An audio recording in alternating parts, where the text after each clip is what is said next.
This is the BiggerPockets Podcast, show 164. You're listening to BiggerPockets Radio, simplifying real estate for investors large and small.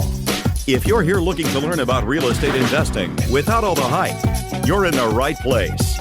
Stay tuned and be sure to join the millions of others who have benefited from BiggerPockets.com, your home for real estate investing online.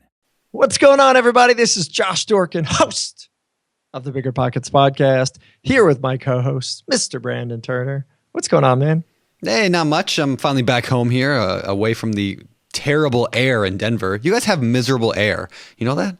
Like, Are you out of your mind? I can't breathe in Denver. It's like, wow, you can't breathe in one of the cleanest cities in the country. No, it's clean air. It's clean air. It's just dry. thin. It's dry and thin. And oh like, yeah, you well, you gotta lose some weight, man. You gotta get fit and stop. You're huffing and puffing. I woke up at like 6 in the morning, go down to the gym. I'm like, I can do this. I can go run on a treadmill and lift some weights. And after like a minute, I was like on the floor, like dying. So that's the 5280 for you, man. Yeah, it's better to be back here on the coast at zero.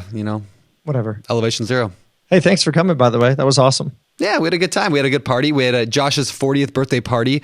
We did it at this fancy bowling alley, and I bowled against Anson Young. Anson's been on the podcast a couple times, great guy. And at the end of the game, he beat me by one freaking point. 1 point at the end. It came down to the final frame. Nice. Yeah, that was... I'm not going to say what that score was. My wife threw a surprise party for me and flew in a bunch of people, a bunch of my old friends into town. It was shocking. I felt like I was on an episode or on the what's that show, The Hangover. I was like on a real life version of The Hangover. It was like we were at the Wolf Pack and it was amazing. It was a good time. You have good friends. Yeah. They're a little crazy. Yeah, it was great. We had a good time for sure. But yeah, thanks again, and it was fun having Brandon. Yeah, so we've got a pretty cool show today.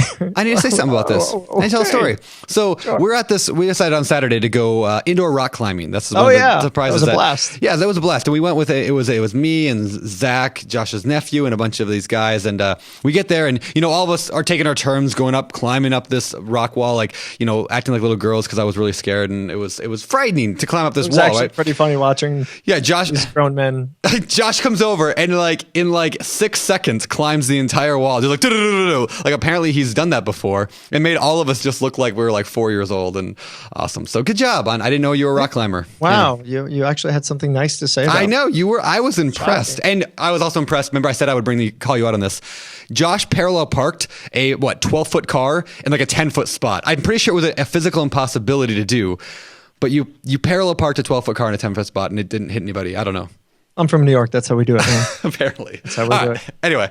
All right. So we got a great show today, guys. Pretty motivational show. Yeah. This show's at the end of the day. You're going to be on fire at the end of this show. You're going to be on fire. This guy's got some energy. We tried to stop him, and he would not stop. He would not stop.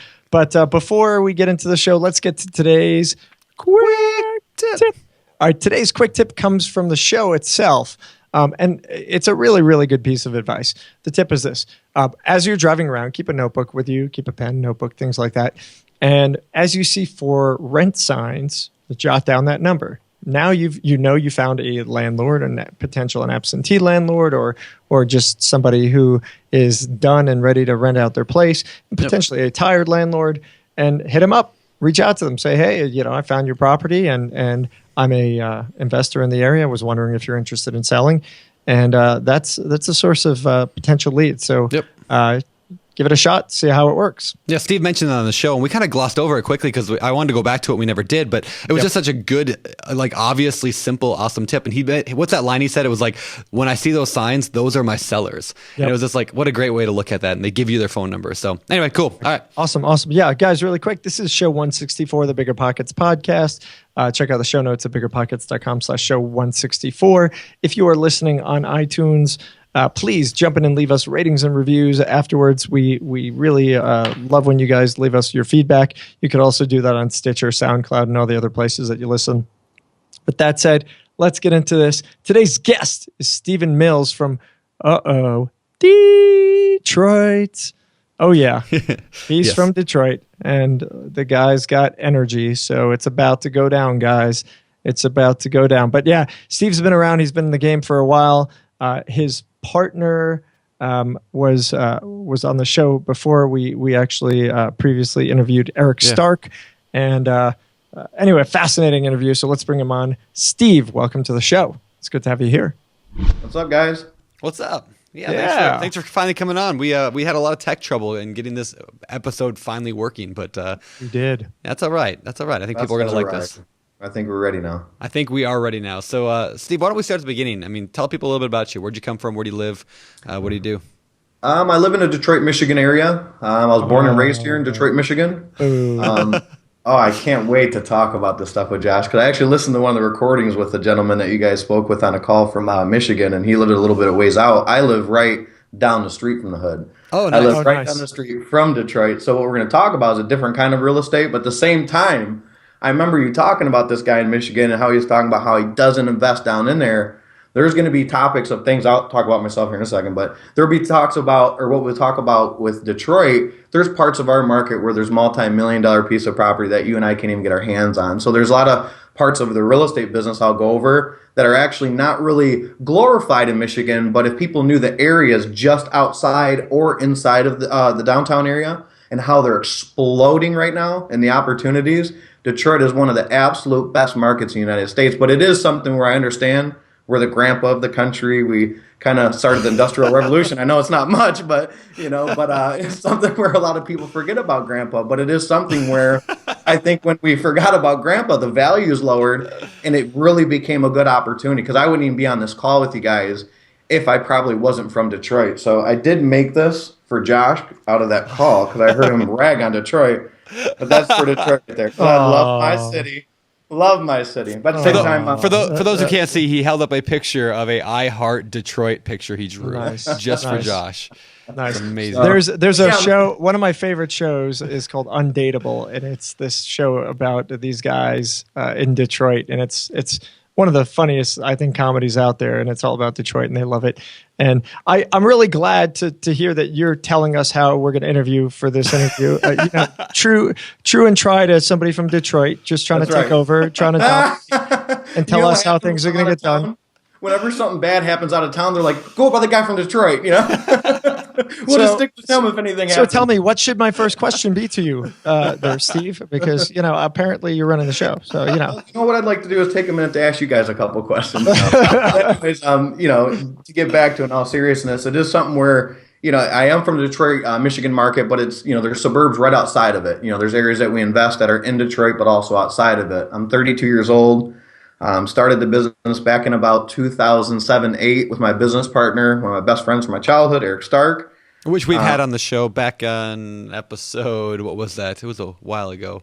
It was a great call. I'm telling you, I listened to that thing multiple times, a lot of good nuggets. You guys put on, again, before we even start, I mentioned it before about Hillary. You guys have a good crew. You guys work very hard. You're diligent.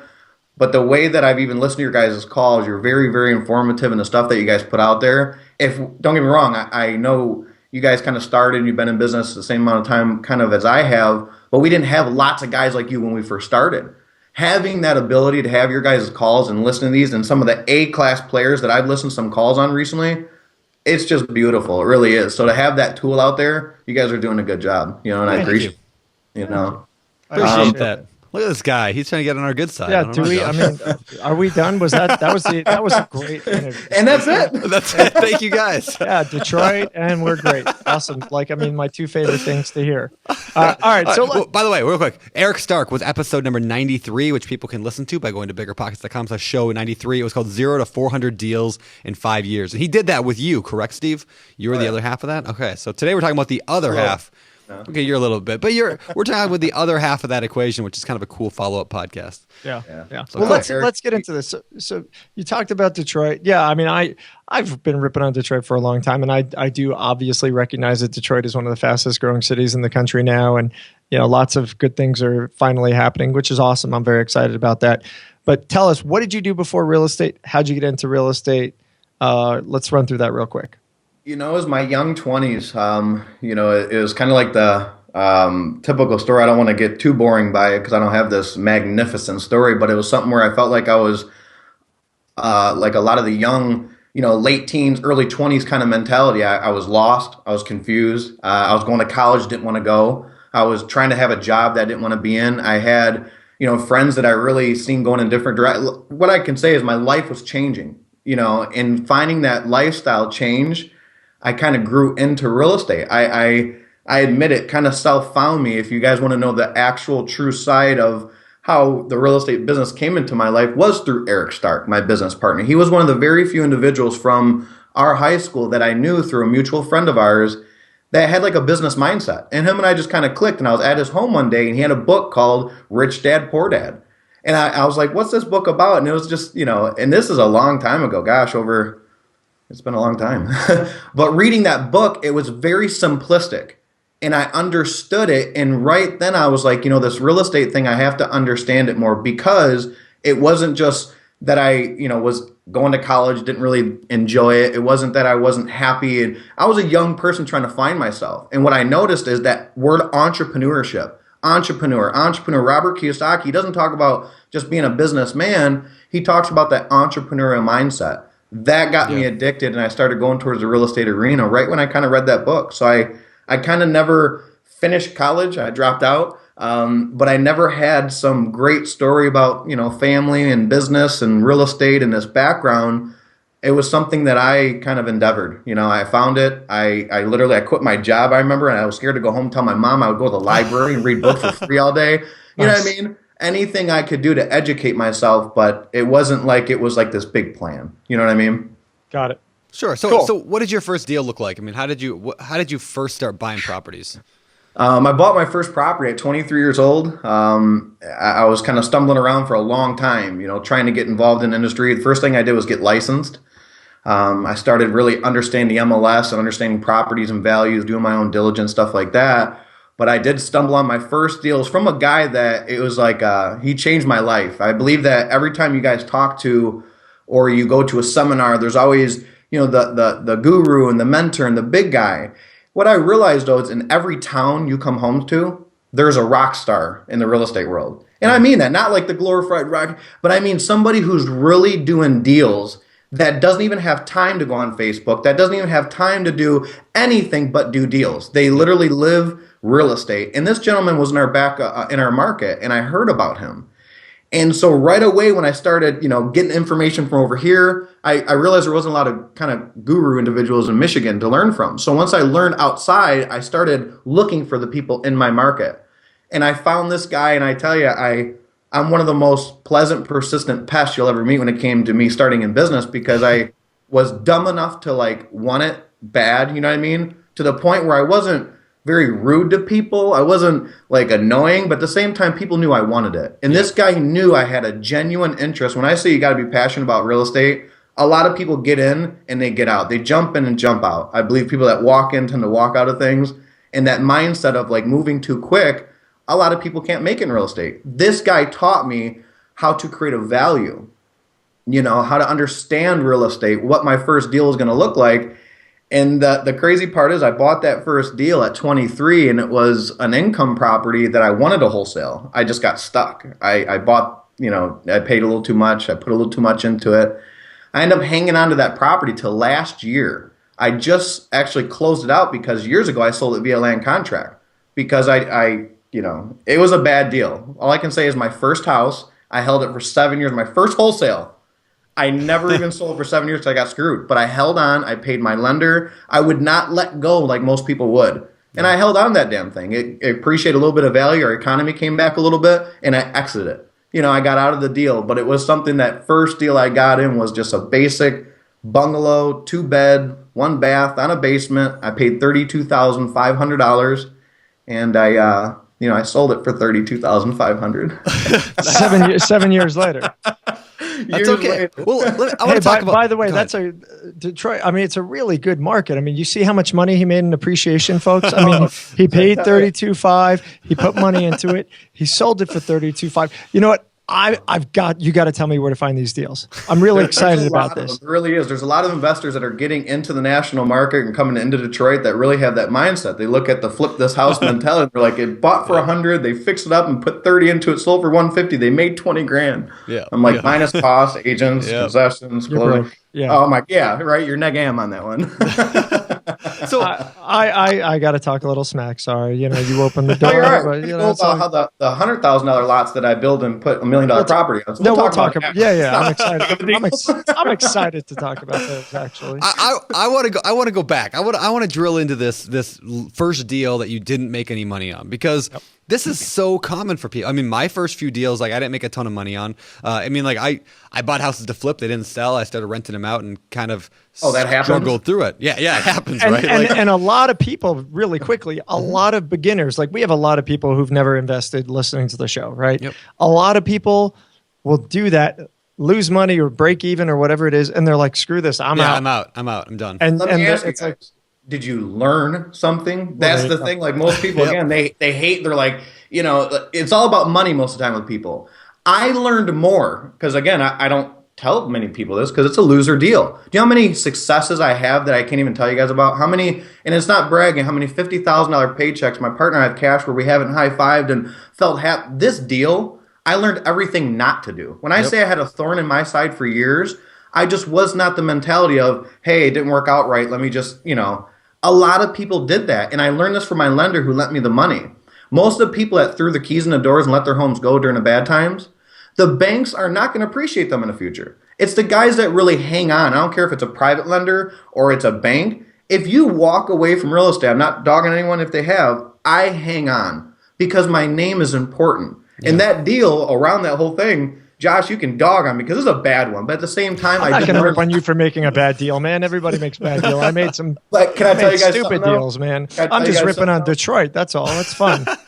I don't like doing this because I'm a private person, but business is it's fun, guys. But just to let you know, the reason why I decided to hang on to that home is I actually take care of my own father as well. And I moved him into that home, and it was something I didn't have my own home for myself. I never even bought my own home yet. But I did end up buying that home with my brother for our father, because he so it was something where we take care of our people. That's cool. That's cool, man. That's really cool. And I can barely hear a little emotion in you. I know you're not an emotional guy, but I could sense it. So that's great. I mean, and stopped Thanksgiving one year, but I told my brother, I'm like, we're gonna get through it. Yeah. Well, I mean, what I find interesting is Brandon was kind of going into, you went in as a wholesale and you realized that was not the exit. You couldn't use that exit, so you shifted, right? And a lot of beginners can't do that. A lot of new investors don't know what to do. They get trapped. They get lost. I mean, you found a way. You found something to do with that property, and then you moved on and went on to the next one. And that's what you got to do. I mean, when you go into a deal. Better. When I sold it, Josh? I had to sell it via land contract because I couldn't even sell it for cash. Nobody would pay me enough. So can you explain that really quick to people who don't know what a land contract is, and it's very Michigan and North Midwest specific? What I did is the deal, I didn't want to just sell it to an investor for cash because I'd lose. I wanted to pay back.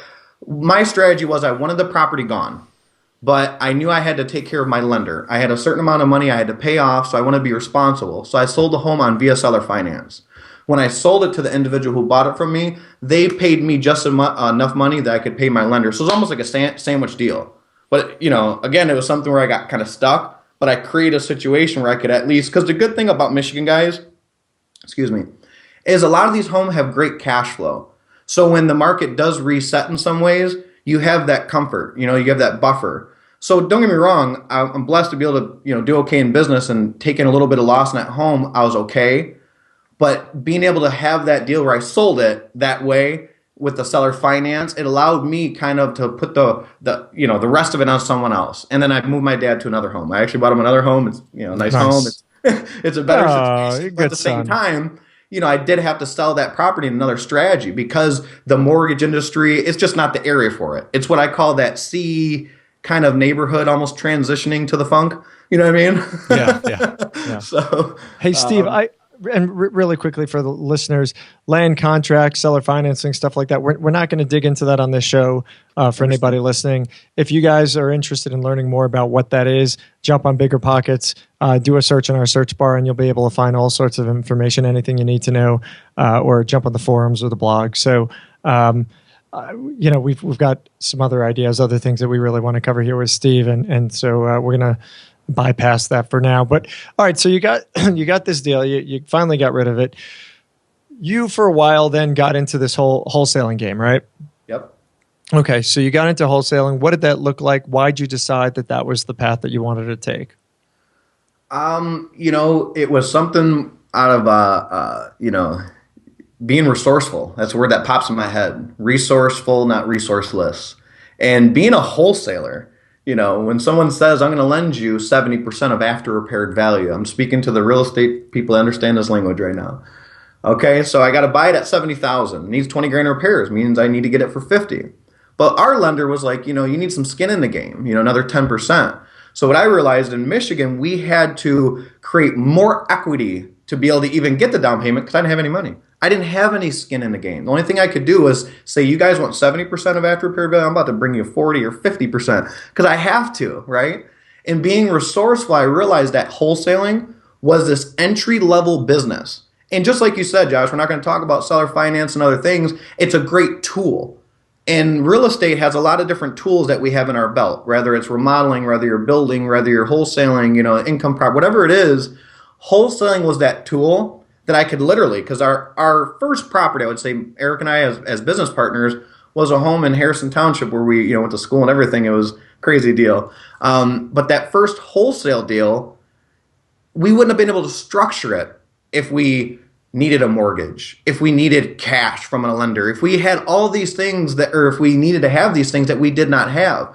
What we had was gentlemen that gave information via the internet and a couple people in our market that we've seen that were flipping homes. So we put the signs out and we started creating that momentum. Wholesaling gave us that entry level. It's almost like getting your license as a realtor and kind of filling some leases to get a quick paycheck. It's the same way it allows, it's our business model. Every wholesale allows you to look at more deals. Some people want to be landlords. I say be a wholesaler because you'll wholesale a lot of homes to get the good rentals. If not, you might only be looking at every rental and trying to make, it an income property when it's just kind of a dog, Yeah. Can you explain real quick, like what your wholesaling model looks like for those people who might not know what that means or understand what you do when you're talking about wholesaling? What does that look like? What's a typical deal like? What we call is, the industry used the word wholesaling, wholesale flip. We call it the and or signs. Usually it's when I'm flipping paper. For example, if I'm going to buy a property that's worth $100,000 and I can buy it for, say, $55,000, but I know I have an investor who's the guy that fixes up homes and remodels them. He will buy that home at a certain number. It's almost like McDonald's. I take my orders from my buyers. And I say, hey, what do you want? And they're like a 3-bed, 2-bath. I'm looking for right around this price range so I can put this much into it and sell it for this much. And as a wholesaler, you're now going back to the market looking for that kind of property. And when I find that property, anything under his number, so if his strike price is $65,000 for a 3-bedroom home, if I find it at 60, I just made $5,000. So wholesaling is just, it's being the very, it's kind of the entry level to the business. At the same time, we do take a lot of the equity up front when we pass that deal on, And I think that's great. I mean, I have a couple of things I want to touch on real quick. One, you mentioned that it's a tool. Wholesaling is a tool in your tool belt. That's one thing I talk about a lot in the book on investing in real estate with No and Low Money Down. I use that analogy all the time about like the more techniques you have in your toolbox, the greater projects you can take on, right? So like I love that you mentioned that. I think that's fantastic. We call them silos. Like in our business, we have the wholesale, we have the rehab, we have the income, we have the build. Yeah. And I believe the evolution of a wholesaler, if that's something, is you mature as an investor. So in the beginning, I don't want to cut you off, but it's going back to what Josh was talking about. Sometimes when folks look at Detroit, they look at it as this low end, kind of market. But we have some really hot environments that we work in, the areas that we live in, things like that, where the properties we do purchase have a high end potential to them. So for example, we might just look at a $100,000 lot that we can look at. Normally that wholesaler that sees a house on a 50-foot lot by 120 feet deep in Royal Oak, he might see as a quick flip to make $10,000. We got a variance through the city, rezone that property because we understand zoning, because we understand more of our tools in our belt, and we smashed that property and built over $1 million structure. On a wholesale deal, we would normally flip. Say I gave that over to Eric. He does a lot of the wholesales for us. He would rifle that thing and make us $25,000 to $50,000 on assignment.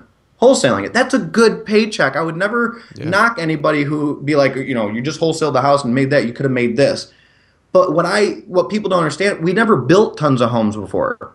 I simply went through the motions as a wholesaler, but realized over my time that I matured. But I realized that, hey, as a wholesaler, there's also a bigger back end to this.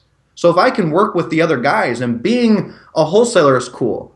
But when you talk, Brandon, about in the beginning, entrepreneurship, that word's important to me. Yeah. What I normally see is the builders are over here, the flippers, the rehabbers over here, the real estate professionals, the finance guys. They're all off in their own areas. We're like eagles, right? Eagles flock alone.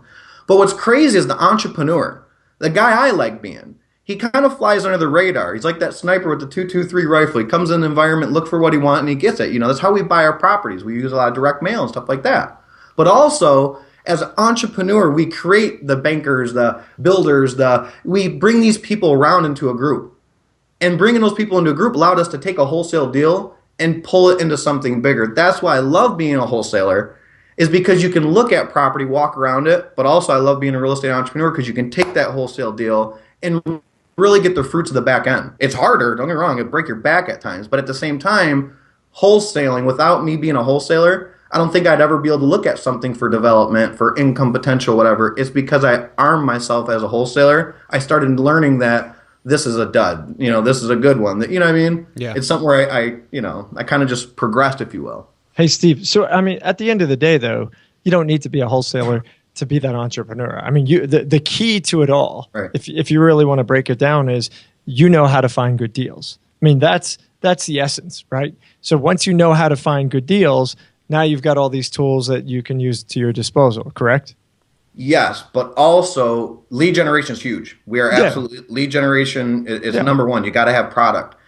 But over time, again, I always tell people to go out and look at your competition first. Really go out and study them. Go try to work with them. Act like a buyer. Sometimes we pose as a buyer to certain kind of deals we look at, whatever it is, But when you see that your competition, and I'm not knocking the industry because I love real estate, but it's like right up there with drug dealers at times. Like when people look at realtors and flippers, they have a bad name. Yep. But what I noticed when wait, hold on. Drug dealers have a bad name for a reason. Real estate investors have a bad name because the 1% of the 1% of the 1% of jerks that are screwing people. I agree. But you know how media is. Media takes that 1%, you know how it is, sure. and they go crazy on it. What I realize, where are we going with that? Good Lord, where'd you take me with that? I don't know where you're going. I was talking about just finding deals, but we can move on. Negotiations, what I was saying. You have to be that person once the phone rings or that call comes in or that referral comes in. You got to be that person. So again, it's having that personality. It's having the willingness to really ask questions. I know a lot of investors, guys, I'm sure you know them, where they're talking on the phone with somebody and then the person calls and they're like, I live in a certain part, out of area, for example, and my mother just passed away and I have this home I have to deal with. And they're like, well, how many bedrooms and baths? They completely missed what we were taught by our mentors, that off-road ramp. The off-road ramp is she's from out of town. She's dealing with the death. You're going to jump into the fact that it's a 3-bed, 2-bath. You know what I mean? A lot of people in real estate, they don't see that it's still a human business. Right. So a lot of the stuff that Eric and I have done over the years is really understood negotiations. Lead generation is huge. But if that lead comes in and you suck, I'm not trying to knock anybody. You'll be the guy that we used to be. You'll see a lot of people cashing the checks on deals that you kind of started. You know what I mean? Yeah. You gave the idea to sell. That's a great point. And I think on some of my favorite shows, we've kind of gone deeper into that topic of, this is a people business. You have to, hey, my mom died and I'm out of town. Okay, well, it's not, is it a 3 or 4 bedroom? It's, I'm really sorry to hear about your mom. And, obviously you're dealing with issues and, right. How can we be of help to you? Yada, yada, yada. But all right. So at the end of the day though, the tools, you've got these exit strategies you learn, and now you've got multiple options with what you can do. You are an entrepreneur because you're not just a wholesaler. You're not just a flipper. You're not just the buy and hold guy. You've got lots of opportunities. So I really love that. Really quickly, I want to jump back to that property you were talking about, the rezone. You talked about some kind of $1 million deal. I'd love to hear about that. And then after that, I want to start transitioning to some of the stuff you're doing now, some of the bigger projects that you guys have been working on. We found that really interesting and think people would love to hear more about it. So that house, I think it was a house, you said you rezoned it and then were able to net like $1 million. Tell us about it. Not a mill. Okay. Tell us about it. I'll be getting a lot of phone calls. What it was is, again, it's understanding dirt. And I tell people that. You guys, over the years, what I learned is the properties I owned and flipped, I should have kept every one of the damn things. Like, don't get me wrong, Eric and I, the only fights we have is like, he wants to sell it, I want to keep it, But at the same time, when I look back over time, when I met my mentor years back, he taught us zoning. And when I went back to the same communities, I've driven, I've wholesaled, I've flipped, I've turned so many properties over the years where I just did not have the right glasses on. I was driving with my wholesale glasses. I didn't realize that single family home was on a 4-unit site. That single family home that little gal owned for 50 years was on a site that's for multifamily. Or it could be something that's residential 8. You can get 8 properties per the net acre. Understanding that a property that you just bought was an acre, you have a buildable potential there. So what I did is I had this, there's a lot of people that call us to be negotiators for them. They call us and say, hey, I got a deal. I'm trying to work on it. Can you help me? And this was an individual that we wholesaled a couple properties to, a young builder. He's about 29 years old. Kid just got married. He's done about 20-something deals in the high-end markets in the past couple of years. Does very well. Good kid. He bought one of his first deals off of us in the area to build from us.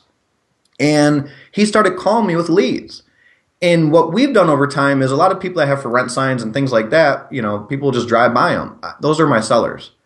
When I see a for lease sign, that's my way of saying, hey, can I talk to you about selling? Yeah. And that's exactly what I did is I called this sign because I noticed that the phone number was from out of area. I look at this little property. It's a 900 square foot, no swearing, but crappy little duplex. I have a contractor mouth, but at the same time, it's a crappy little duplex, right? It was that functionally obsolete property set way back on the property. It just didn't belong there. It was close to downtown, beautiful condos next door. There's some crappy homes around it, but it's in a development community that's on the rise. It's in Royal Oak, Michigan. But when I looked at this lead, the owners, they owned it for 40 years, since the 70s. First thing I do, I don't walk into a situation not knowing who my seller is. I know the public records. I know when they bought it, they have a mortgage, all the basic information. We're not just walking in. Do you get that online or do you actually go to the court? Okay. Yeah, we get all that's available usually online. If not, CoreLogic, places like that. We also have our license as agents, so it allows us to look at that. But having the access to information, I found out the things I needed to know, that it was a out of area owner, that they owned it since the 70s. I knew I was meeting with a couple that I love meeting with, the older folks that want to pass that baton. It's not that they need cash. It's not that they're distressed. It's that they're at a position in life where they want to step down from the repairs. Because when I talked to the husband, he wanted out. When I talked to the wife, she was the firecracker. I mean, she was a tough one. But anyways, the gentleman called me to negotiate this with. He said, hey, I have a good deal for you guys. So I went inside there, and once I started to discover that it had a great buildable potential, it wasn't something where Eric and I were walking around like a wholesale flip. What we decided to do is just bring in a quick lender real fast, close on the deal. So we can walk around it, I call it. So we can close and just think.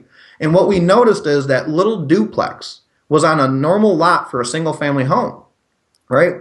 That single family home, most builders would smash that little duplex and they'd build about a 3,500 square foot home and they'd sell it for about, $500,000-$600,000 in that part of town. It's probably not that big, about 2,700 square feet, apologize. But they would put a home on there and have a nice size lot. What we try to do is bring our properties to the highest and best use. It's something where we try to take a property, if it has a crappy little home on it, but it deserves to have a larger home on it, it's going to be that larger home, whether we do it or another builder. This home, though, was a duplex that was close to town that had condominiums around it as well as single-family homes. So we knew, looking at the area, there was what we called mixed use. And learning what mixed use was, going to the city, understanding your codes. It's so important to understand codes and go into your city and understand the zoning. But learning that it had a mixed use, that we could put a multifamily on there. We could either do one of two things: build a mansion, like a 7,500 square foot house, if we wanted to maximize you're allowed to maximize your lots. Instead, we wanted to build 2 multifamily condominiums that were, they sold over $1 million, but they have below grade parking. So when you pulled up to the structure, you kind of drove down into your parking structure. So it's kind of cool. But again, it was that single family or small duplex that we looked at as a wholesaler. And when we came across that deal, we decided to close on it because we did have that builder who was my buddy. He bought a couple homes from us. We started having a relationship, talking about, wanting to partner up. And he knew what we could build there as well as I did. So we decided to hang that up as a wholesale. buy the home, close on it with quick cash with a private lender, and then raise the money for the development. And we had to go through a variance process, which took about 3 to 6 months. We had to mail all the neighbors. We had to go knock on some doors. We had to be professional. We had to get our nice big blueprints, because I tell you guys, when you develop property, or I don't care if you're flipping homes, go to Kinko's. They love me up there. I blow these little cardboard things up by 3 feet. I have beautiful presentations. That's one thing that we really pride ourselves on. And having that deal in the form of a big development, it changed it from that wholesale. It allowed us to put up, like I said, 2 condominiums that actually were the highest price per square foot condominiums, like in that area right there in Royal Oak. So it's kind of cool. The first property that we built multifamily right there in that town was from normally a crappy little wholesale, but it ended up being selling for about $1,050,000 those units. So it was kind of a cool transaction. Wow. All right, so really quick, because you could talk, man. I love it. Passion. I could go crazy. I tell you, it drives me nuts at times. I get lost. Look at me. All right, stop. What'd you pay? And you paid $100,000, and you sold it for $1,050,000 after and what it cost you to do the turnover, the build, and everything else. We usually build for about $1.25 a square foot. On that one, we went over because we built underground, so it was about $1.40 a square foot. That project was, with land acquisition, I don't like giving too much of my numbers, guys, but at the same time, land acquisition, everything, we're about $750,000. Okay. Cool. Controlling your costs as a builder is very important. For example, I love my taste. At the same time, I took taste from a very high-end neighborhood and brought it to this neighborhood, which is still a quality environment. It's Royal Oak, Michigan. But I'm talking, when I wanted my witch's peaks on my roof, I mean, if you've seen my style, it's very traditional. It was really cool. It was, contemporary and traditional mix, but at the same time, all those things, my roof peaks, $12,500 extra with my architect. Little things like that I learned now that I can go back. I could have saved $75,000 and made even more money on this project, but it was something where we were going to kind of prove a statement. There was nothing in the town in any way comparable to this. If you looked in the MLS and said, what can I comp my property to? We were like this until we sold it. And we actually sold them for about $100,000 light on each unit. So that brings up my follow-up, which was functional obsolescence. Yep. And variance process. You mentioned both of those earlier. What is functional obsolescence? I mean, did you actually build in functional obsolescence on these projects, potentially with the Widow's Peak that doesn't fit into the neighborhood? Again, as a licensed realtor, we have just basic, language, if you will, and as real estate professional, have the same thing. And functionally obsolete is any neighborhood you drive in where you're seeing those, World War II, post-World War II homes, the 1950s, 60 kind of brick ranches in our environment I'm talking about. But then you see that frame house that's like set back 30 feet further, and it's just not conforming with the neighborhood. They usually call that functional obsolescence, homes that are almost 100 years old, falling down, dilapidated, things like that. So that functional obsolete, it's something, once I seen that, I'm like, in this town, it's high-end town. We had beautiful income properties around there. In this town, who the hell is going to rent a little 450 square foot, 1-bedroom, 1-bath? That's called functional obsolescence. Don't get me wrong, there's somebody for that seat. I wasn't willing to deal with that person. We wanted a different caliber individual, What's the variance process? A variance process is, for example, when you have a property where, say, and I'm going to talk about our part of town, a minimal lot, for example, that you build a home, a 2,500 square foot home on, is about 50 feet. So say you come across in a neighborhood a house that has the garage on the second lot. It's a double lot. So it's 100 feet, or let's just say even 90. We get those approved all the time. But anyways, a variance is something where when I look at that home on a double lot, and for example, in certain parts of town, the whole street has to have a percentage of homes that are on individual lots. So that means my double lot can now be subdivided. It can be divided now. The variance is a process you have to go through at the city level to go in front of the zoning board of administrative board. You have to go in front of them and talk about the deal, the ZBA, and you have to have all your stuff together. But at the same time, it allows you to go in front of them and take this single family home that's on a double lot and divide it. And now you have 2 homes that you can build on there.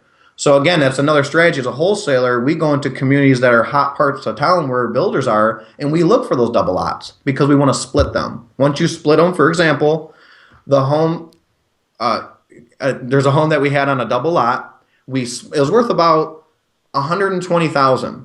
We bought it for, I think, 90 something. We wanted to make more. We wanted to make like 175 on it because we knew it was a double lot. No one wanted it until we split it. Once we split it, that wholesale deal, we made 85 grand on it. And we wholesaled to our own buddy. I mean, Did you tear the house down, or all you did was split it and then sold it as? That home, some of them you have to split it, or you can just split the property. That exact one had a garage on the second lot. We had to smash the garage. Okay. So they did make us smash the garage. Going through that process, they approved the split of the lot. Now we had to apply for a demo permit and remove that garage. Now we had a sellable property with 2 separate parcel IDs, 2 tax IDs, and we could sell 2 different deals. That's cool. So, I mean, if I could sum up everything we've talked about today so far, and I know we're not done yet, I want to go into the bigger stuff, but if I could sum up everything, there's I always say there's 2 types of people out there. There's people who are like I canters, and there's the how can I-ers, if you will. So, like, there's people who are just like I can't do something. And the same thing, right? A flipper looks at a house and says that I can't flip this house because ABC. Great. And a wholesaler would say, I can't wholesale this house. And a landlord would say, I can't buy this house because of whatever. But everything about you tells me that you are the guy that every single property, you're like, how can I make a buck on this house? We're ringing it out. We're how can I make this work? I love that. I love that. That's great. Because then, I mean, you get all these leads coming in, and most people are throwing away all their leads because they just don't think. It doesn't fit it's not a square peg in a square hole or whatever Can I tell you, though? Please. Again, what I notice is the maturity, the evolution of the wholesaler, the investor. What I notice is most people, I talk to some investors, and I'm like, what's your market? And they'll be like, Metro Detroit. Don't get me wrong. We have PinMD. It's our company. Metro Detroit has a name in it. But if I wanted to be an investor in Metro Detroit, we have done that. We've done deals all over. But to put yourself in that broad of a market, you're killing yourself. And what I realize is people, they could live a better lifestyle. I've listened to, a call that you guys had where guys like, I live, and none against him because he had a great call. He's from Michigan. He's like, I got 10 rentals and I live on the same street as my tenants. That would drive me crazy. It would drive me crazy. I would not want to be in the same environment. Like my buddy one day, I'm like, let's build this neighborhood and build a big home in the back and keep it. He's like, no, we live on this part of town. We build over here. And what I mean by that is real estate allows you to have territories. So what I've always noticed is when I went into a territory and I flipped a home, for example, my personal home, guys, this is a seminar that you don't have to pay for. This is free. I bought a home in Birmingham, Michigan, a community that's excellent in Michigan. I always wanted to live there. Beautiful home, right? Market started changing, increased. I'm like, wow, my home, I can flip it, make $70,000. I've moved about 7 times in 8 years, guys. I buy and I flip and same here. Whatever.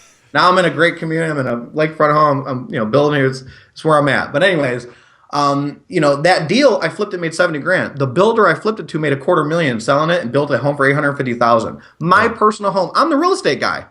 And I used to tell Eric this. I said, this can't happen to the real estate guys. You can't be the real estate guy going out here doing these things, and you just got your butt kicked on your personal home because you're moving too fast in life. That's what I mean? That's funny. Wow. So. Well, at least you made something on it, right? Yeah, but at the same time, I look back and I drive by that house because I'm doing a project on the street, and a couple of them, and I'm like, man, because again, there was exceptional value there. But this is the crazy part, and it's almost like that first deal I bought to flip, and I never did. I held it. Right when I sold my home, we got this the $1 million project that we built. That's when we got the deal. I started learning, like really going crazy about development after, and then we started buying other stuff. But it was like once I closed on it, I was ready to build. I could have did it. That's funny. Okay, so you can cry over it. Yeah. Well, while you're crying, let's shift gears and talk about. I mean, like maybe I can ask you this before we move on. How many total deals do you think you've done? If you had to estimate total things you've done in the past, several years. It's roughly about 400. I would say plus minus 400 deals. Wow, that's crazy. That's awesome. And 400 plus or minus 400. So you either did 0 or 800. No, we either did 0 or 800. It's right in between there. I'm telling you, Josh, I'm not the guy that would ever be like, I'm like brass tacks. Like, most of the time, like if we're taking a loss, I'm telling you. I'm just busting your balls. So you started wholesaling, went and did some. I know you did some rehabs as well, right? And then I heard you moved into commercial properties as well, and I want to touch on that before we get out of here. So why did you transition to that? What does that? I mean, what does that look like in your business? What did you buy, and why did you get into that? Again, going back to the evolution of a wholesaler, how many deals do you pass on that you don't even know what the potential is because you don't do it? Because some people are like, I'm only this niche. Yep. Don't get me wrong, we are focused. You have to focus. I don't in any way say blow yourself out and go in every direction. But what I will say is there's deals that I passed on where I didn't have to pay for those seminars, almost like my personal home. I looked at it and seen somebody make, 6 figures on something where I just didn't do anything. You know what I mean? And when you see that happen, I started realizing in the commercial world, I wanted my own building. I wanted to become my own best tenant. That's the way my mentor told me. He's like, you guys are real estate guys. You need a headquarters. So learning that I wanted my own environment, my own building, I started looking at the commercial arena. But at the same time, over years, guys, when you're flipping tons of homes and you're building these connections and dealing with people on a regular basis, you have leads that come to you. And this is why I grill people that we talk to and we coach at times, because they're like, I'm having trouble with this deal and this guy, in the way I hear them talk about it, I can tell the guy has more real estate. They might be looking at this one crappy little deal that he's trying to sell, and they're ruining the opportunity. This guy owns another 200 properties, that he owns apartment buildings, that he owns commercial property, all these other things. This little guy is actually a whale, we call him. He has a lot of real estate. Yeah. And when I realized over time that commercial leads kept coming in, but I understood it, I started learning. My own friends were developers. I had people that were buying things that I seen making. Here's the difference, guys, between development, wholesaling, and rehab. Rehab and wholesaling, I love it. Fun stuff. Cash, quick, pays for Friday. Development real estate, you can accelerate decades of wealth up front. Another example is turnkey. You can also buy commercial property like we have, fix it up, put some tenants in there, and instead of holding on to it for a decade like a landlord or 20 years, we flip it, make a big chunk. That's almost a decade worth of cash flow. So we do both. But at the same time, that commercial market, the reason why we came into it, again, was that evolution, and I wanted my own office. And we started getting these leads from people that said, here's a great deal, and it bothered me because some of these people would send us quality deals, and these are quality individuals. Once you get in real estate, you realize there's tiers for people. Some people deal in low-end funk. There's people that deal with just quality housing and other things. This guy kept bringing me deals, and I kept flipping them. And I kept telling him I want my own building to keep. So after a few, he's like, you just flip everything. And I didn't like how that sounded. I mean it, guys. Here we are, the guys, and don't get me wrong, we're talking about how we've done 400-plus deals. It's not something we put on flags anymore. When I first got in the industry, I admit, when we did our first 100 deals and 200, we were going, and I didn't, I feel like I know who I am a little bit more now. We were a little bit braggadocious back then. I didn't like it. I was trying to be somebody I fully wasn't, you know what I mean? But at the same time, I still wanted to let people know that I love what I do. You know what I mean? It's a hard thing to transition, but it really allowed me to have a different mindset. And I tell you, it changed everything. That model really changes everything when you look at the commercial arena. Because, for example, in our commercial building, we have a 6,000 square foot building that in one of the units, the smallest unit is my unit, the one littlest one in the corner. That's all I wanted. But we bought this building and it needed $200,000 in rehab. We didn't have the money. What I love about commercial, guys, and again, this is something I've learned from my own buddies and friends, and I ask questions to professionals. That's the cool thing about real estate. You can ask questions and people will tell you. I had this beautiful asset on Woodward Avenue, but I had a crappy building. Apologize, Josh. I had a crappy building that was in bad shape, and I didn't know anything about commercial. But I was talking to my buddy who owns a lot of commercial real estate. He's one of my best friends, and he's third generation. His family really taught him well, and he understands real estate like a maverick, and I mean it. And I'm just talking about how messed up my building is. Here I am with the wholesale flipper mindset, and I'm trying to fix my place up. He's like, Steve, you're on Woodward Avenue. It's one of the best streets in Michigan. Put out a sign. Instead of trying to get $2,500 rent a month, go down to $1,800. And I promise you, someone's going to come in and spend 6 figures on this unit. And I'm telling you, just like he said, I lowered the rent drastically to a point where I knew it was still safe, but I would track the right tenant that would come inside, and she spent $125,000 building out that unit into her facility. Oh, wow. So what I love about commercial is you can attract different quality people, and if you get the right kind of deal, remember resourcefulness. We always get deals that are, we have to get good deals. We have to. But having that deal allowed us to attract somebody to come in that had the money, and now I have a 10-year lease that's accelerated with this one tenant, and they're in my retail space, and they built it out. We have pizzerias that do that. It's kind of cool when you find that little model. You can have crappy commercial buildings, but if they're in good locations, you can attract the right tenant, create a good opportunity because you're not starving for rent. Most people, they want to be that guy who's charging $28 for a $2,500 a month lease. Yeah. I'd rather be that guy at the 22-ish, Yeah, I mean, like you're kind of under that market. I enjoyed that, and it allowed us to attract the right type of person. Again, commercial real estate, it seems to have a little bit more professionalism. At the same time, you're still dealing with a lot of crap. I tell you, bureaucracy, but it is, the paychecks are a little bit different. Yeah. So what when you talk about commercial, what are we talking about? I mean, you mentioned the Mixed use buildings. Picture office space up top, that little retail tanning salon down below, the hair salon, or the apartments up top. Again, it's that mixed use, or it's that retail space. So again, it's kind of that downtown kind of vibe, but we're not in the inner city of Detroit. We're more towards the Royal Oak and the Woodward Corridor area. Sure. And now when I think of commercial, when people ask me if I want to get into it and stuff, and I like the idea, but what scares me, and what scares a lot of people, is the vacancy times that a property sits empty. Do you advise new people should stay away from commercial till they have a good number of assets underneath them and good, financial reserves, or do you think it's something that anybody can kind of jump into slowly? I'm the guy that goes in. It's something where it's just how I am, but at the same time, I'll just give you a real life example. Is one of our commercial buildings, we have a tenant that pays $4,000 a month. It's a beauty salon. She pays $4,000 a month. That's $4,000 a month. That's a lot of rent, right? Yeah. One side is a pizzeria doing their build out, where we weren't getting any income yet. They're doing their build out. Well, we had issues with that tenant. I don't want to go too much on it because we're on a live call. But anyways, the other tenant for the $4,000 didn't pay for a couple months. Because her father, it's a whole situation. He lives over in Hong Kong. It's kind of crazy. We have an awesome tenant. They make great income, but we couldn't find out who the hell our tenant was. Like, they passed it around to their family members. Like, every year this business will be owned by someone else. I don't want to go crazy. But anyways, she didn't pay us for 2 months. $8,000, Brandon. When you look at a property, luckily we have excellent equity. We own it ourselves. Luckily we fixed it. We've done a lot of things that allowed us to be at that point where that $4,000, we still made, we compare taxes. It didn't hurt us. But if you're the average person, like I told my partner, imagine in 2006 owning 10, 20, 30 buildings like this, and half your 10, you know what I mean? In 2 months to lose $8,000, it's not a ton of money, but $8,000 to the average person in 2 months, it could break them. Yep. That could not only ruin their year of cash flow. Most people that I notice start getting it, like in income properties, they're not that well off. And I do agree with you that you should have that stability. At the same time, if you have that thing where you just want to do it, you're going to do it.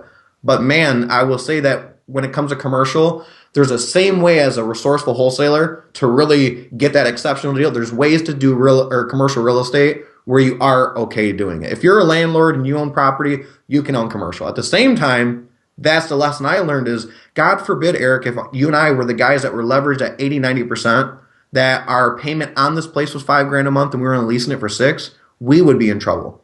You know what I mean? And that was a wake-up call. So again, commercial is that thing, that animal that you got to be careful with. Hey, Steve. Yeah. Lots of great information, lots of great tips. My last question before we move on to the fire round is this. You've obviously scaled as an entrepreneur. You started, the wholesale that lasted forever. You moved on to more wholesales and flips and development and now commercial. You've grown. Your company's grown. You guys have grown as business folks, as real estate folks. What kind of advice would you give to somebody who's I got facial hair now. Oh, there you go. Yeah, nice. Congratulations. Yeah, puberty's awesome. So what kind of advice would you give? Brandon needs some. Would you give to the guy who's either just getting started or somebody who's been doing it for a little bit? They've got a couple deals going, but their intent is not just to have one or two properties on the side. They want to be that entrepreneur. They want to scale. What would you tell them? Strategy. Focus on strategy. And what I mean by that is, as investors, as flippers, as wholesalers, as entrepreneurs in real estate, we get a call, we're gone, right? That's what I was taught by my mentor in the beginning. When the phone rings, you go, right? What I learned was, not only after my business partner started having a family, after I wanted to have a family, after evolving in life, having businesses running around the country, doing a lot of things that took away from the day-to-day working in real estate, right? I noticed that with me, I had that mindset that I wanted to scale and grow some kind of business. But when I got inside the real estate business, I didn't have a group that I could kind of be associated with. So the first thing I did is I wanted to be part of a group. I wanted to find people that, that were doing the same thing I wanted to do, that were also successful. At the same time,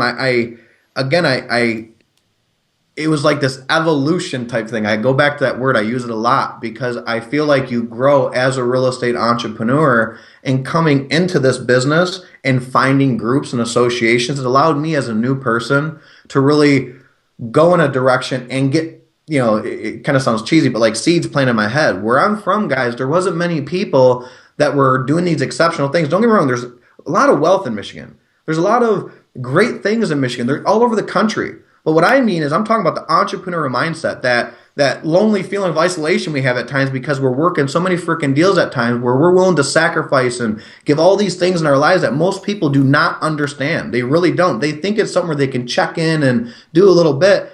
I can't relate to that person because I really wanted it. And going into real estate, I realized that word real estate itself allows for so much opportunity and growth in life. And that really came from me by being a part of an association. Yeah. So having a group and joining a group, it created this confidence in me. And I don't know, and again, I don't want to take it too far, but like confidence, to the world, it's sexy. To me, though, inside, once I started feeling confident because I was getting knowledgeable, I was gaining like what I thought wisdom, things like that, where I'm making things happen.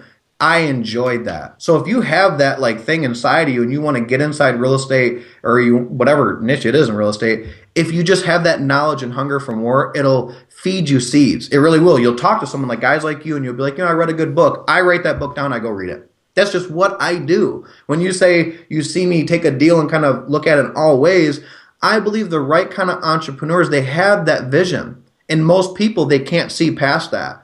And when you can step into something and say, wow, I can see an end result. And again, I am going to swear one time because I have to say this, Josh. But sometimes as an entrepreneur, you'll wake up every day and eat shit.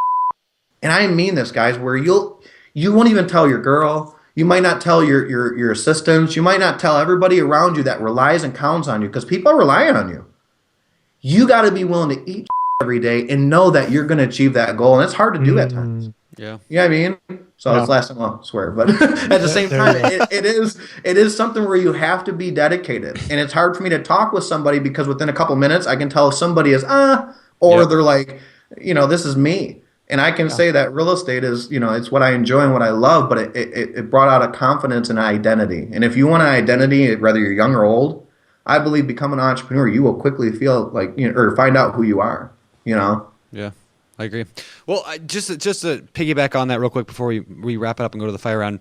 I mean, I think what you were saying about having a group or having people you can rely on, people that you can, whether that's a local mastermind group that you kind of put together with friends of yours or, fellow investors, or, I mean, honestly, whether it's just the BiggerPockets forums, jumping on there. That's how I did most of my, that group for me. Like when I was starting, I went on the forums. I was like, hey guys, I'm trying to put together this deal. I'm trying to buy this apartment complex. I'm trying to do this and this, and just getting that feedback from other people. People ask me it's all the energy. Time, It is really energy. It's like you're excited, other people excited, you work together, you figure this stuff out because, I mean, you don't, I know people ask me questions all the time, like, Brandon, what would you do here? And I'm like, they can email me if they want to, but I tell everyone the same thing. I don't know. Go ask the forums where you're going to get 10 people, 15 people answering you, not just me and my one opinion. So anyway, I love that you said that. I think that's great. And Josh, which is, by the way, the difference between BiggerPockets and the gurus. The gurus know the answer, and we don't. There is no answer. There is no answer. And I tell you though, paths. You're right about that. That's right, Josh. Because again, I don't knock the guru industry. I'm a product of that environment. I learned a lot from that. But what most people they get lost in this facade. They get lost in this fake world that it's you, Brandon, that's going to give me a product that's going to make me. Yep. It's me, and I'm telling you, I've had some humble, lonely, emotional days where I'm like, Steve, it's you, buddy. You know what I mean? And to really grow up and look yourself in the mirror. I don't care how old you are. I know a lot of 50-year-old, 12-year-olds. It's looking at yourself in the mirror and really saying that, man, you know what I mean? And having that confidence, I tell you, it changes things. It really, it identifies who you are. I love that. It's not some guru. It's you that's going to make you successful. I love that. That's right. And don't get me wrong. Without having information like you guys put out there and things that gurus have, I would not have learned it. But I realized when I had something and I brought it home, I clashed at times. And I'm like, okay, And I got so frustrated, I'd turn like a little hissy fit. But what I realized, I'd throw away the bad stuff. And I would only have out of that, maybe it's that product or that program or seminar, one little nugget. Yep. And nowadays, I don't care if I spend 10, 20,000. Since November, we spent over 25,000 just on our education. That's what we do every year. One nugget's all I look for, because when it comes to real estate, it's not bolts and buckets. We're dealing with hundreds of thousands of dollars. That one idea can really take it to the bank. Yeah, I love it. Education's huge. Cool. All right, let's move on to the fire round real quickly here. It's time for the fire round.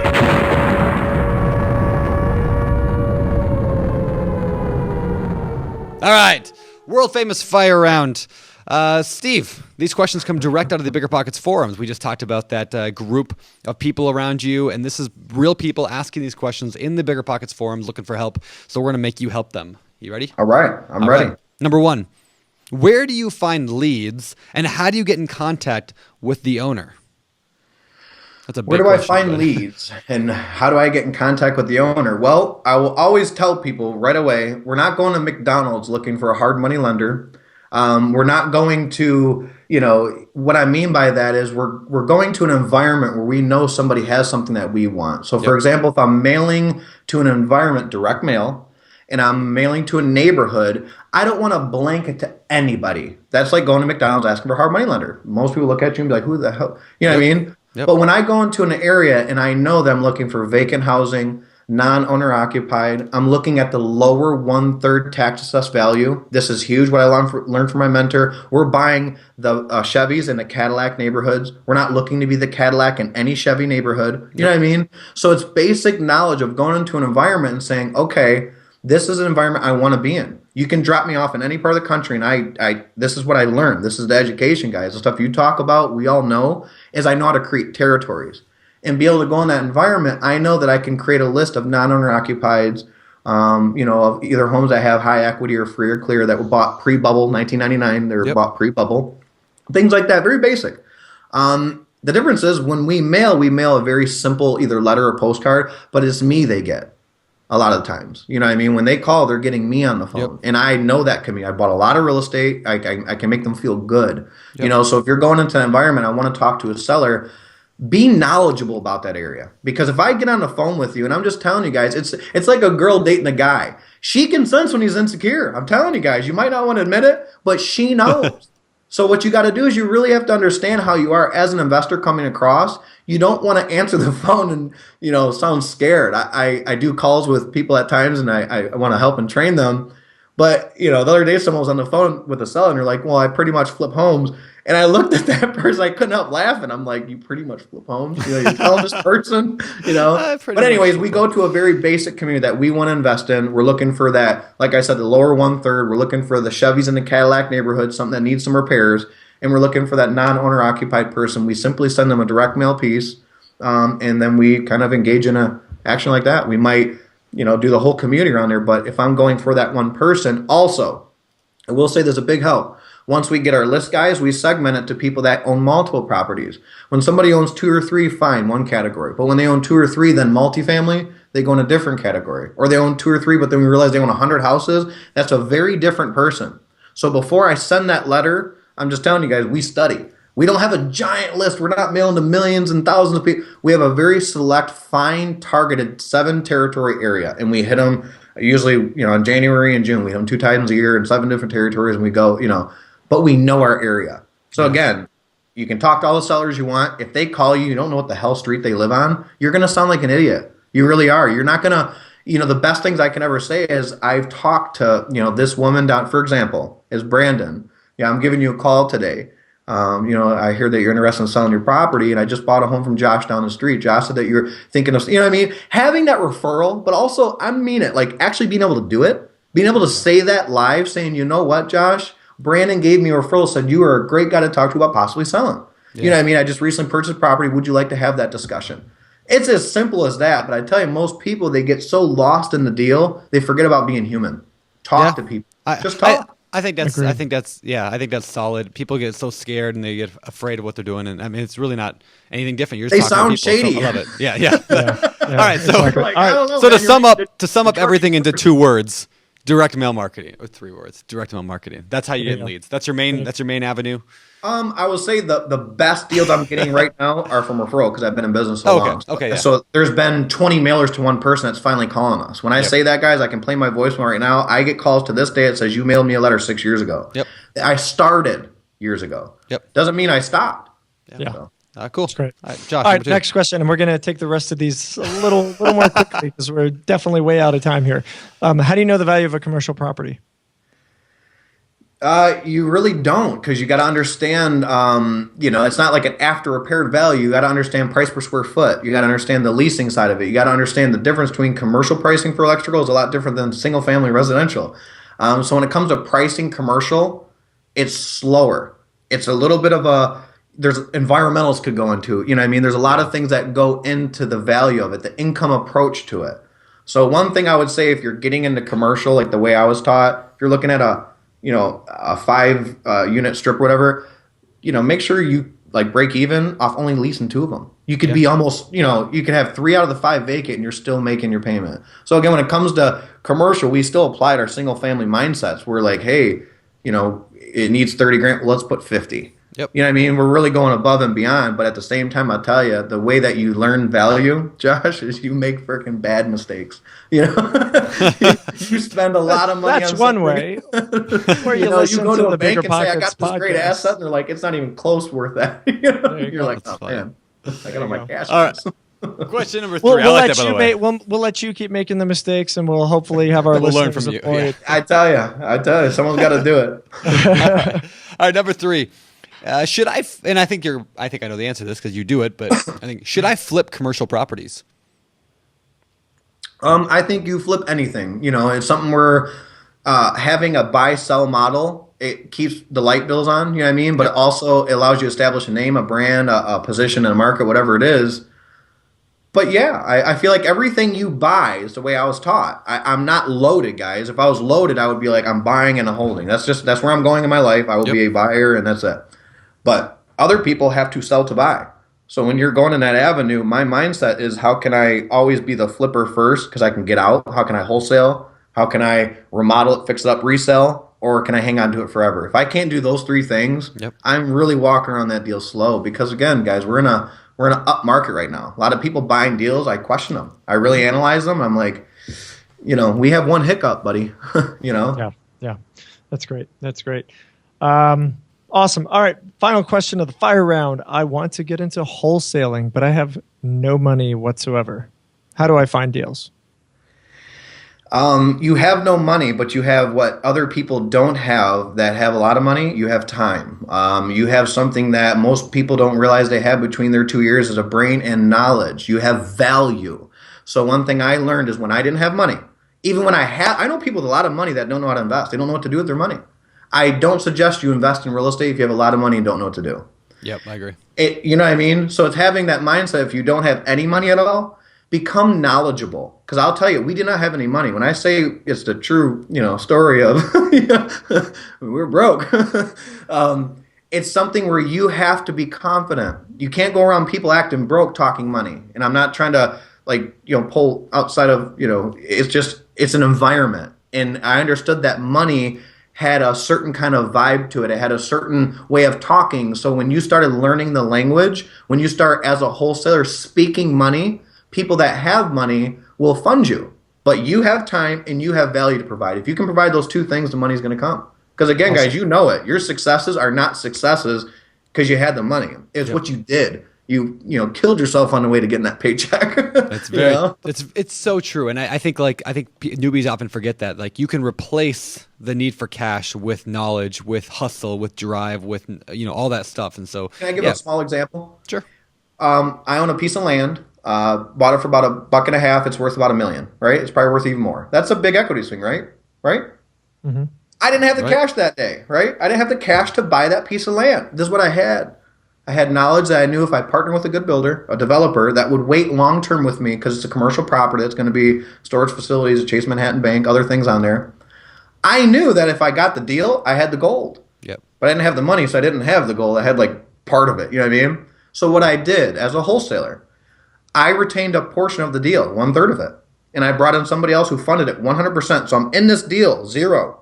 But I control a piece of land that has a very large buildable back end. I'm talking as is, it can be sold for almost $1 million. Probably even more. But the building back end is $5-7 million on it, on a piece of land that we got for a very aggressive price. Wow. But as a wholesaler, I remember talking to my partner about this. I'm like, what do you want to do? Because we had a lot of deals going on. I didn't walk around it. But when I went to the property, still have it to this day, and I look at it, I'm like, man, that value as a developer, I knew I could bring in somebody that seen the value, but I could retain a portion of it. So as a wholesaler, I tell you, you cannot have any money, but find deals and say, I'll take 3%. Yep. Having 3%, eventually you own enough of those, you're going to have 100 or something. Yep. You know what I mean? I love that. I love that. There you go. Well, cool.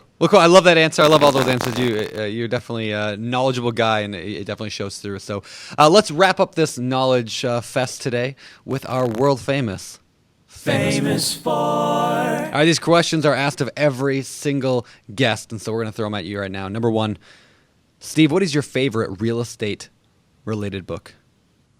My favorite real estate related book. You know, again, it goes back to how I started because of simplicity of it. Einstein, if you can't explain it to like a 6-year-old, you don't know it enough, is Rich Dad, Poor Dad. Yep. That book by Robert Kiyosaki, I know it might even be a little cliche nowadays, but I tell you, if you're an investor or I don't care who you are, you can learn how to be a better man from that book. I mean that, like a better person. And it's not about just the money. That book, if you want to learn real estate, fine. But it will set you on a path. Everything it says read, start reading it. Everything it says go, you know what I mean? You follow those books. Yeah. So Rich Dad, Poor Dad. Yep, I love it. Number two. Favorite business book? Again, I like strategy, but strategy is what I do. So again, it could be a little cliche. It's a book I have right here on my desk. It's been here for 10 years. I bought it for 95 cents, Think and Grow Rich. Okay. It lets your mind go to places. You know, I like Psycho-Cybernetics, books like that where it kind of, challenges your brain, but the business side, they're all the basic books. You guys probably talk about them and everyone has them. There you go. All right, man. Outside of real estate, you're a busy man. What do you do for fun? I love traveling. I come to and from Florida. I live on the lake over here in Michigan, so I have a boat that's right on the water in the back of my house. So I love boating. Things like that. So I live a pretty simple lifestyle. I eat, breathe, real estate. I absolutely love it. I'm a deal maker. It's what I love doing, but I love going around the country, seeing my friends. Eric lives down in South Florida. So we're starting up that environment down there. I got best friends down there. My brother lives there. So I love being back and forth from Florida. I got a place down there as well. So it's fun. I'd love to buy property there someday. That's one of my goals in life. It's a good environment. That's the place you buy and you just hang tight. You see these people down there, they paid $50,000, it's worth $750. You're like, and all they did right in their life was one thing, bought a home. Exactly. I like that idea of buying. Yep, exactly. All right, my final question of the day. Steve, what do you believe sets apart the successful real estate investors out there from those who give up, they fail, or they never get started?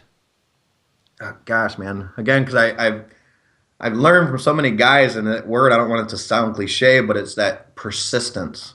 And I'm telling you, if you don't, another book is The Alchemist. If you understand that book, you read it enough to understand, persistence is it's like this thing, like someone can just tell you no, and it bothers you, but you will not think of it as a no. Like you're like this different person. And I noticed that entrepreneurs, the ones that I attract to, they have that persistent personality. It's almost like, we're going to make it work whether, someone says or not. But at the same time, we don't defy laws and things like that. But persistence allows you to have just that will, man. I don't know. Word that pops in my head is persistence, man. Fantastic. Perfect. Fantastic. All right, Steve, before I let you go, where can people find out more about you? Where can they connect with you? I'm always around on Facebook, facebook.com/the Steve Mills. So they can look me up on there. I'm very easy to find. They can even call me on my direct cell. If you guys want me to give it out, I do it all the time. I probably wouldn't do that. That's a bad idea. Well, that's how you get a hold of me. I'm a deal maker, and I talk to people face to face, and I love it. But at the same time, if you want to find me on Facebook, I'm easily found on there, LinkedIn, stuff like that. And we'll put a link in the show notes as well. So. Okay, cool. I appreciate it. And you can find those show notes at biggerpockets.com/show164, biggerpockets.com/show164. Steve, thanks so much for coming on, man. It was great talking to you. You guys are awesome. Take it easy. Take care, bud. Take care. Bye. All right, guys, that was Steve Mills. Big thanks to Steve for coming in and for blowing our brains up with lots of energy. Yeah. He surely has, I think, done a great job of explaining the difference, I'd say, between like a real estate entrepreneur and a flipper or a landlord. I mean, somebody who kind of goes across all boundaries, right? And it's creative and always constantly thinking about how to do things instead of, well, this is all I do. It's, oh, well, here's an opportunity. What can I do with it? Yeah, that's really about what he does. It's about building opportunity in everything. You're looking for opportunity in everything you have, everything that comes to you. Just trying to figure out that, becoming a person who says, how can I, not I can't. And I loved it. It was awesome. It was great. It was great. Awesome, man. Well, you're off soon, huh? Where are you headed? Heading to Kauai. Oh, fancy. In the great state of Hawaii. Oh, say that 10 times fast. Yeah, that's all right. No, we're going on a little vacation. Going to go stay at a nice hotel and doing our last vacation before the baby comes. This is the pre-baby vacation. Awesome. Yep. Enjoy it, man. Thanks. Should be fun. Enjoy it. Well, guys, thank you so much for listening. If you want a great community, Steve talked about, having people that you can talk to. Jump on BiggerPockets, jump on the forums, biggerpockets.com/forums. It's an amazing place where you can interact with experienced people, novices, people of all levels, of all niches, of all strategies, and talk shop and get advice and find help and get in there. I mean, I can't say enough times how important it is as a resource for folks to help them out, because there's no one place where no one person can give you all the answers, no matter what they claim or what some guru says. They're not the only source of answers. Getting diverse answers is probably a better way to come to conclusions for yourself than just saying, oh yeah, my mentor or Brandon Turner or Josh said do this. Don't listen to me. Don't listen to Brandon. Listen to the community, because the community as a whole with varying opinions and ideas is going to get your brain turning and give you ideas that may be a little different and may actually end up working out better for you. So check it out. Jump on the forums. Otherwise, that's it, guys. We'll talk to you next week. I'm Josh Dorkin, signing off. You're listening to BiggerPockets Radio, simplifying real estate for investors large and small. If you're here looking to learn about real estate investing without all the hype, you're in the right place. Be sure to join the millions of others who have benefited from BiggerPockets.com, your home for real estate investing online.